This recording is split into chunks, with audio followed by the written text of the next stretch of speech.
Greetings, my name is Thandi Gamedze. I am based in Cape Town, South Africa, and it's wonderful to be speaking to you today. I'll be speaking within the theme of arts as language of the imagination, and I'm going to specifically be looking at the role of the arts in the contested practices of imagination and world-making. And I'm going to begin with a poem. The Prophets Speak. In explaining the prevalence of biblical imagery in the discourse of the early South African Communist Party, historian Robin Kelly says that it was a case of members turning to the text they knew best. It's why my poetry is often scattered through with scripture. In times like these, I take to reading the prophets, the Old Testament truth tellers who operated in that liminal space between the present world and that which shimmered on the horizon. They who were unafraid to expose evil for what it was, condemning those who sweep across the whole earth to seize dwellings not their own. Those as greedy as the grave who, like death, are never satisfied, who build cities with bloodshed and establish towns upon injustice, those who add house to house and join field to field till no space is left and they live alone in the land. The parallels are eerie. Different perpetrators, same story, but with more advanced weaponry, bombs dropped indiscriminately upon hospitals, homes, places of worship, even refugee camps, brazen attempts to erase a people. You should know that even if our voices were silent, the stones would cry out, the blood would shout, the bones would roar from beneath the rubble, they'd roar for freedom from the river to the sea. They would cry out until the dawning of the day when swords are hammered into plowshares and spears into pruning hooks. The day when nation will no longer fight against nation nor train for war anymore. The day when everyone will live in peace and prosperity, enjoying their own grapevines and fig trees, for there will no longer be anything to fear.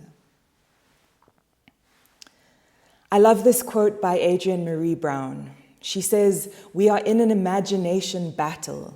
I often feel I am trapped inside someone else's imagination, and I must engage my own imagination in order to break free." This quote does a few important things. Firstly, it recognizes that imagination is not confined to the realm of the mind, but has very real material implications. The world we currently inhabit, with all of its systems and structures, was first imagined by people and has subsequently been formed and shaped and created in alignment with this imagination. Secondly, the quote recognizes that the realm of imagination is a contested one. There are always antagonistic imaginations at war with each other, battling it out to determine what the world should look like. Thirdly, the quote highlights our agency in this realm of imagination and world-making. The recognition that the world we inhabit was imagined and created makes it clear that there is nothing inevitable about it and introduces the possibility that a different world can be imagined and created. In Palestinian liberation theologian Mitri Raheb's words, "We lose the future the moment we lose our capacity for imagination, and conversely then, finding our imagination makes possible a pathway to an alternative future." So these three things form the foundation upon which I'll be building the rest of my presentation. And to give you a brief roadmap where I'll be going, firstly, I will characterize this imagination battle as one between the colonial imagination and the prophetic imagination, and I'll explore a little bit about what these imaginations entail and how they function. Then secondly, I'll explore social analysis as necessary and central to prophetic imagination. Thirdly, as we're thinking about mission as transformation, I explore some of the ways in which the imagination plays out in how the church has understood and practiced mission. And then finally, I'll explore the ways in which the arts themselves are implicated within this imagination battle and highlight how they can break with the dominant consciousness and embody the prophetic, offering handles through which we can liberate ourselves from the colonial imagination in which we are often trapped. So this pyramid that you can see is taken from a resource called Manna and Mercy, and it depicts the social realities of the New Testament society. Here we see a deeply unequal society, at the base of which are those who are the most oppressed and marginalized, and at the top of which are those who hold the most power, political, economic, social, etc. While the specifics may vary, I think we can all to some degree see our own context reflected in this. Importantly, the pyramid notes two key ways in which these highly unjust realities are upheld. Firstly, you can see represented on the left what the image refers to as the priesthood, which functions to provide the religious and theological legitimation and justification for this unjust status quo, with the messaging that you can see says this is the way that it is, and what's more, it is blessed, sanctioned, and ordained by God. And I want to broaden how we think about this apparatus on the left to include not only the theologies and the religious systems, but all of the ideological mechanisms, the culture, the narratives which support this colonial status quo. And this is akin to what Mitri Rahib refers to as the software which justifies, legitimizes, and sustains the hardware of empire. This mechanism on the left side could also broadly be understood as what we're thinking about as the colonial imagination, or what Walter Brueggemann refers to as the dominant consciousness. And it represents the imagination or consciousness out of which this pyramid has been birthed and through which it is sustained. So if this is how the colonial imagination functions, it's also important to dig into the specifics of what this imagination entails. What are the stories, ideas, narratives that it deploys to do this work of legitimizing the status quo? This manifests differently across contexts, but there's some general central ideas which relate to the justification of hierarchies. So think about ideas like those at the top got there because they worked hard, while those at the bottom are just lazy. Ideas which legitimate domination through beliefs about superiority and inferiority, whether these relate to gender, race, class, sexuality, or anything else. Ideas around success in society, that success is a zero-sum game and some need to be exploited for others' gain. Ideas that certain groups are expendable, exploitable, even disposable. Ideas which justify and even sacralize the fight to always get further up the pyramid, no matter what it takes. And this colonial imagination is captured well in scripture, some examples of which I quoted previously in my poem, mostly from Habakkuk. It's an imagination which justifies the actions of those who sweep across the whole earth to seize dwellings not their own. An imagination which praises and rewards those as greedy as the grave who, like death, are never satisfied. An imagination in which there is place for those who build cities with bloodshed and establish towns upon injustice. And then on the right of the pyramid, you can see the military, whose function is to uphold and maintain the system through state-sanctioned violence and repression, ensuring that not only is this the way that it is, but it's the way that it always will be. And this generally comes into play when, for whatever reason, there is a software failure and the status quo begins to be questioned and resisted. The imagination battle is missing from the pyramid. It tells one side of the story. While the colonial imagination is generally the dominant or hegemonic one, there are always glimpses of something different, no matter how marginal.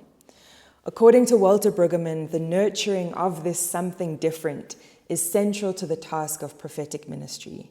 He describes this task as follows: to nourish, nurture, and evoke a consciousness and perception alternative to the consciousness and perception of the dominant culture around us. So the task of prophetic ministry then is to bring into being an imagination that pokes holes in or brings into question the colonial imagination. It poses a challenge to the status quo by declaring that there is in fact another way and gives us glimpses into this. Again, this prophetic imagination is beautifully scattered through scripture, pieces of which I also referenced in my poem. It's an imagination for a world where military might is no longer necessary and swords are hammered into plowshares and spears into pruning hooks. A world where nation will no longer fight against nation or train for war anymore. It's an imagination for a reality where success is not a zero-sum game and there is in fact enough for everybody to flourish. An imagination for a world in which everyone will live in peace and prosperity, enjoying their own grapevines and fig trees. And it's important to note that there is great resistance to this prophetic imagination because it poses significant threat to the status quo. And this resistance comes from within. Brueggemann notes that we are also children of the royal consciousness or the colonial imagination, and thus that all of us in one way or another have deep commitments to it. And the resistance, of course, also comes from the outside, most significantly from those benefiting from the status quo. However, despite possible repression, Brueggemann insists that it is the vocation of the prophet to keep alive the ministry of imagination, to keep on conjuring and proposing alternative futures to the single one the king or the empire wants to urge as the only thinkable one. In Mitri Rahib's words, we have to learn how to think what now seems unthinkable. As the South African Kairos document of 1985 emphasizes, a prophetic theology or a prophetic imagination first requires deep and robust social analysis. An alternative consciousness truly capable of posing a challenge to the dominant consciousness requires a recognition of what is and the imagination that birthed and continues to fuel what is. This reading of the signs of the times, as Jesus refers to it, involves careful and collective analysis of the various intersectional power dynamics that operate in society to privilege some and oppress others. This is what the pyramid attempts to display. Faithful contextual analysis provides us with an accurate understanding of the colonial imagination and the mechanisms through which it operates to produce material realities, and thus gives us a platform from which to imagine an alternative.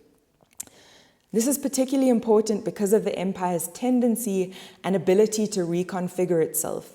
Alan Busak speaks of this idea of the pharaohs on both sides of the blood-red waters, and in this he recognizes that traces of the empire show up both where and as we expect to see them, as well as where we don't.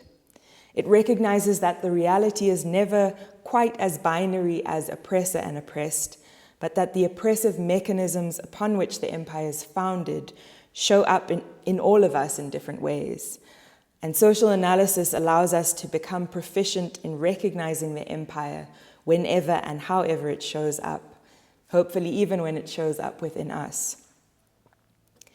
As we recognize the battle between the colonial imagination and the prophetic imagination, it's important that we also recognize the ways in which this plays out within the church. In many ways, our Christianity, broadly speaking, continues to be trapped within and produce a colonial logic and imagination. In Zach Nieringier's words in 2022, he said, both empire and modern hegemonic Christianity are a performance of the same logics of social power. In reflecting upon this within the context of Africa, Emmanuel Katongole goes as far as to wonder whether Christianity in the context of Africa has become so interwoven into the story of violence that it no longer has a vantage point from which to resist the violence. And I think that this is true far beyond Africa. In considering the way forward, Katongole argues that if Christianity was to provide a way forward, it would have to engage the layers of memory through which the performance of the colonial imagination still lives on in the present. This poem is called The Abolition.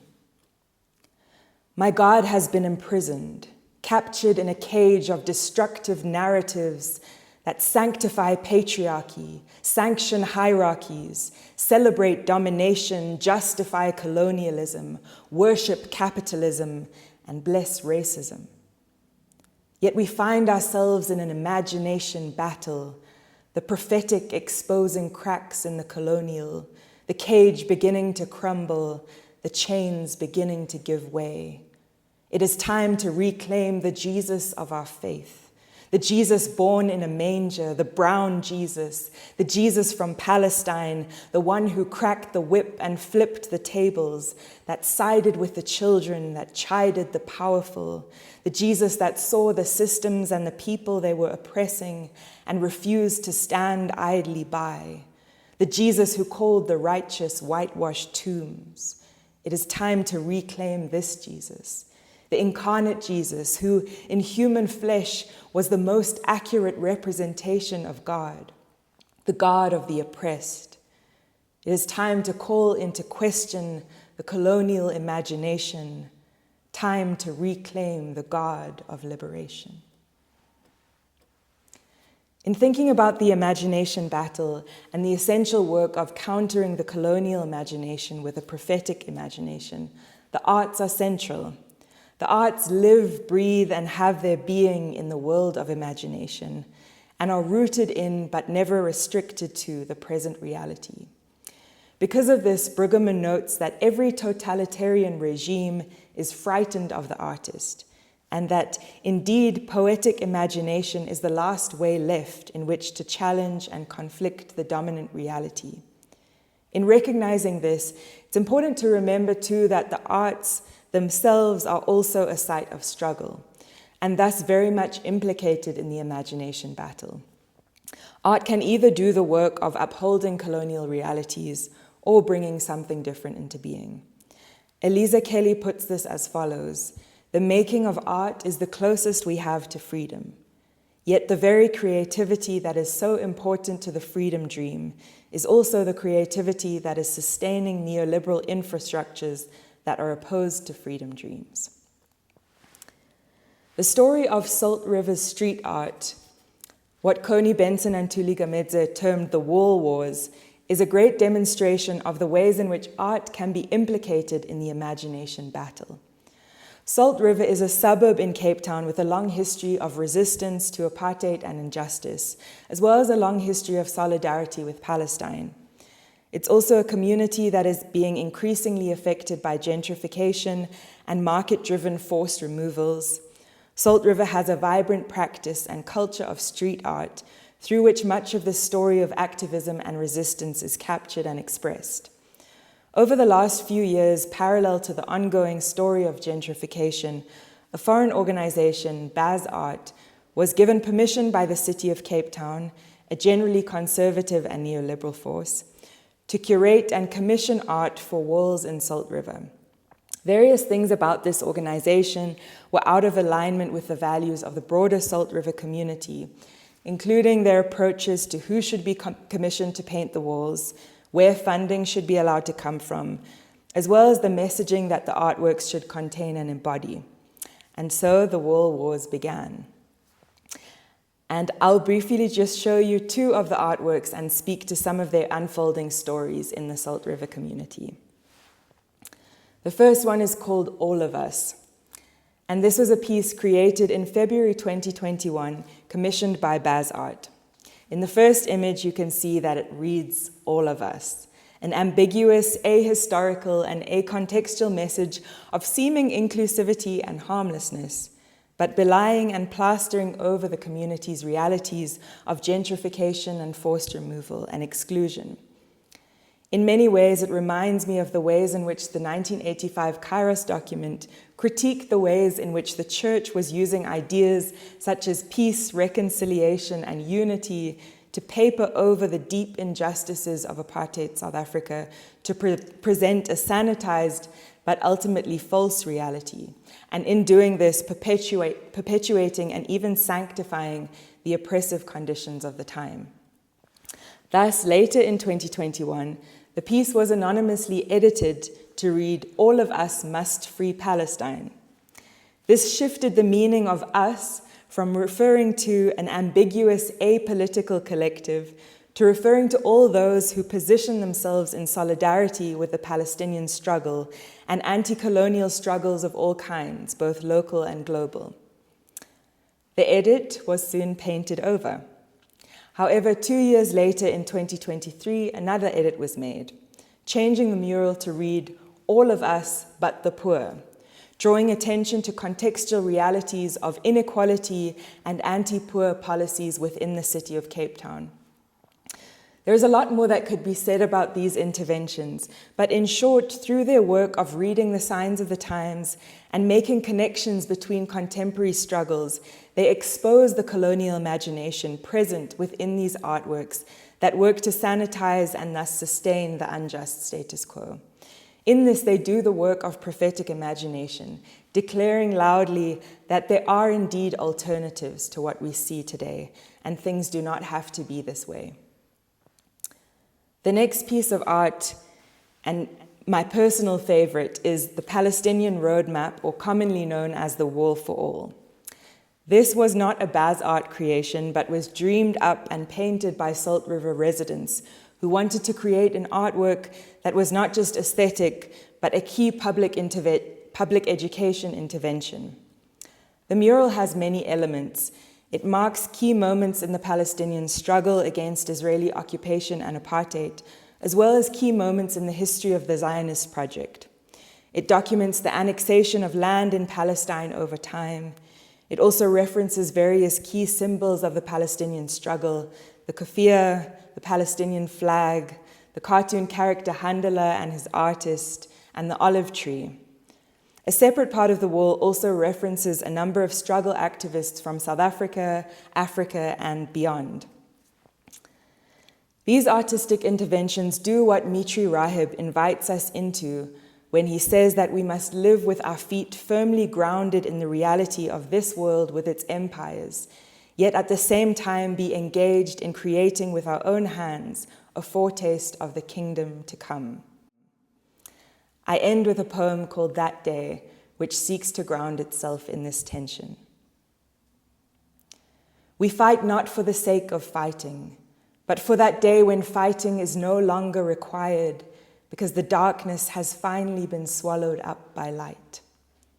In that day, our fighting shall turn to dancing as we twirl to songs of celebration. Our attention will shift from destruction to creation because all that had needed to fall will have fallen. And perhaps on day one, we will wake up confused, unsure of who we are outside of the calling to loosen the chains of injustice. But on that day, there will be an abundance of grace and space for us to find our feet, time no longer a slave driver, but a gift. On that day, we will learn to find ourselves and each other outside of a world woven of suffering. We will learn to make art, jokes, and conversation that depend not on pain. We will learn to create beauty from beauty. And while that day will not be tomorrow, nor perhaps even the tomorrow of many years to come, at least part of our work must be to train our eyes to see it. For if we can just glimpse it, our fight is not futile, but the gateway under construction between this world and that.